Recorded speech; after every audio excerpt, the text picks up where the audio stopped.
Every like, every comment, and every subscriber gives me motivation daily to bring you guys the best MMA content on YouTube. So what are you waiting on? Go and subscribe.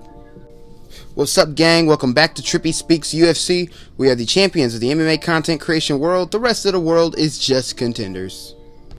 So Nick Diaz is set to return against Robbie Lawler, and we're not supposed to ask questions about his return.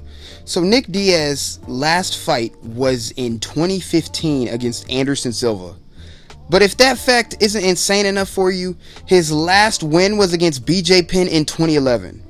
I really don't get the MMA world. How do you guys give Conor McGregor the excuse of ring rust and criticize him for taking 2 years out of the sport, and Nick Diaz has tripled that amount of time out of the game? So basically what I'm trying to say is that we have to keep that same energy with Nick Diaz. Nick Diaz was a great fighter back in the day when he was constantly competing, but after a feud with USADA and the UFC, Nick Diaz basically retired, and in my eyes, this is him coming out of retirement. So what can we expect from Nick? To me, if you are expecting to see vintage Nick Diaz, I think that's a bit of wishful thinking, but never say never. I thought the 3-year layoff would affect Nate severely, but I also knew that the Diaz brothers stay in shape year-round and constantly is putting the right things into their body to function. But that doesn't necessarily mean you're ready to fight and compete at the highest level again. And if we're talking about evidence, Nick Diaz, for most of his time off, has been partying, drinking, showing up hungover to interviews and stoned out of his mind.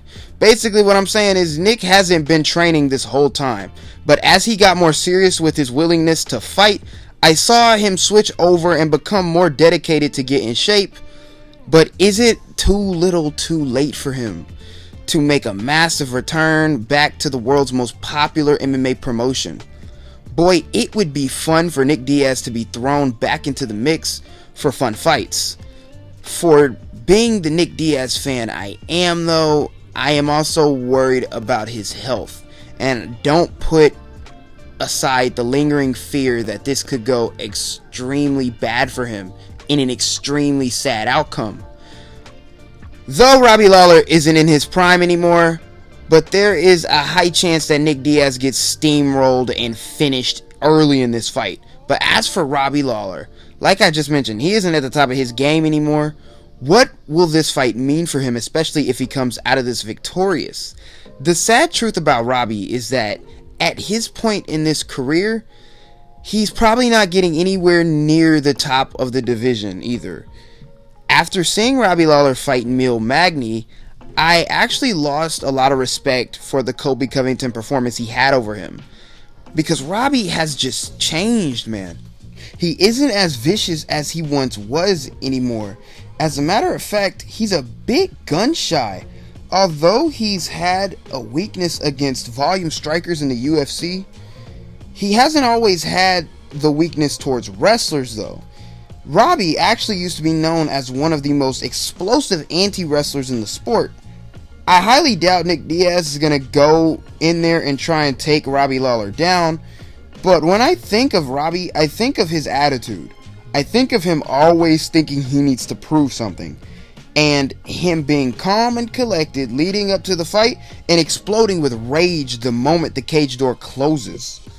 That is my biggest fear for Nick, but just because Robbie starts viciously doesn't mean that it's not survivable. And as for my prediction for this fight, we really have to see what both fighters are going to bring, because Nick has the style to beat Robbie. Keep the boxing on him and survive the vicious onslaught early and pour it on Robbie late.